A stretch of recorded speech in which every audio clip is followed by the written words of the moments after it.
Welcome back, my friends, to TFT Hyperroll with Autarch. And before we get into this video, if you haven't seen the State of Hyperroll video yet, I'm going to put a link at the top. Please check that out. And I'm going to put this reminder in every video this week in the hopes that people will go see it and maybe offer some help for what to do with Hyperroll for the next couple of months. And it was actually starting to work on this video that made me want to do that video.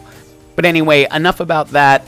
Let's get into this one. We're going to have a Prismatic finale, so we know last augment is going to be Prismatic. Let's jump straight to the first set of augments. Whenever I see component buffet, it's usually a take. I just like to look through and see if something else just leaps out as perfect, but now I'm going to get a really good chance to craft whatever items I want. I was not able to find a headliner I liked, but I did 2-star a Jinx, was able to get a Rage Blade on her, so just threw her in. Have not found Guardians yet, or much else to go with this, but I'm actually surprised how well it held up, considering how weak it was.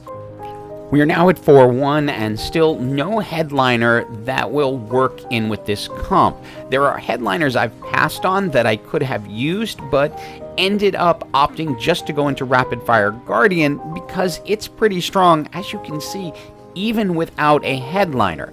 And I've often considered trying to do a video where I never get a headliner, but just a little advice, it doesn't really work out well in the end. It is time for our second set of augments, and Unified Resistance for me in this build is pretty hard to beat, so we're just going to go ahead and take it. Managed to get a headliner in a Guardian Pantheon, which is not usually what I do. I still only have 2 Guardians, so I have to put a second Pantheon out there. And the reason I don't tend to use Guardians is because you already have more than 6 in the game, so you don't need a Guardian headliner to get anywhere special with Guardians. And we found an Amumu, so now we're up to 4 Guardians because Pantheon counts as 2 since he is the headliner with the Guardian trait. Again, not something I usually go for, but it seems to be working out fine at this point as we're continuing to win. And we've got everything on hyperspeed because at this point it's just rinse, repeat, add Guardian in, add Rapid Fire in when get, put good items on Jinx. Right now we're using Pantheon for the items because that's the strong one up front, and we're able to just get through the Emo Annie. And we are now up to the Prismatic Augment. Normally, Prismatic Ticket would be a jump, except for Final Ascension is so good with this particular build because it's going to last a long time. I haven't been showing item choices simply because we have Component Buffet, so right now we're just grabbing some more things that will work, which will be a Last Whisper on Jinx, and then potentially more tank items for the front line. And you can see why I choose Final Ascension over Prismatic Ticket. Even though Prismatic Ticket could lead to some really strong 3-star champs at the end, the Final Ascension, yeah, you're gonna last more than 15 seconds in this, so you're gonna get really strong.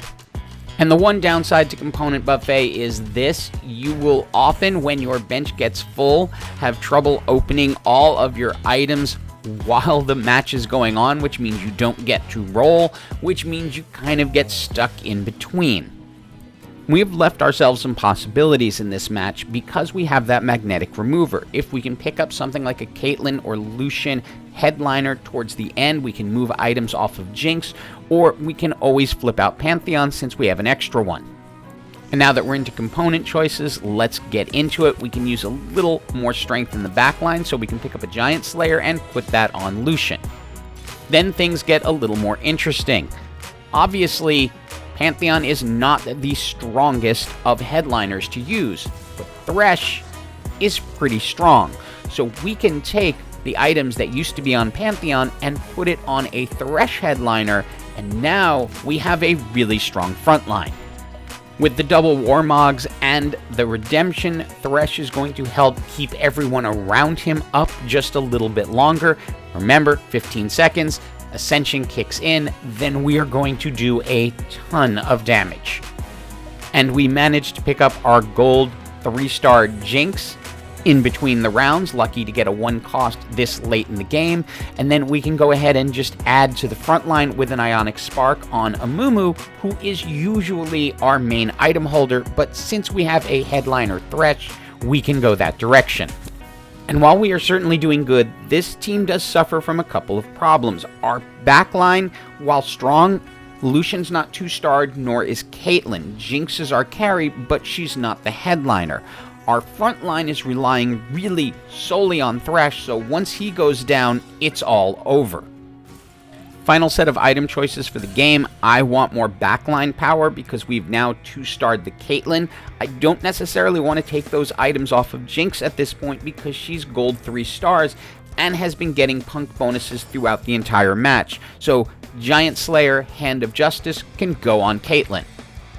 Since there wasn't a Kali team out there, we left Aphelios in the corner as a Kali bait and moved Caitlyn and Jinx into the middle. Lucian, with the Edge of Night, can fend her off because he will drop aggro, and as you can see, it helps us get through all the way into the top 4.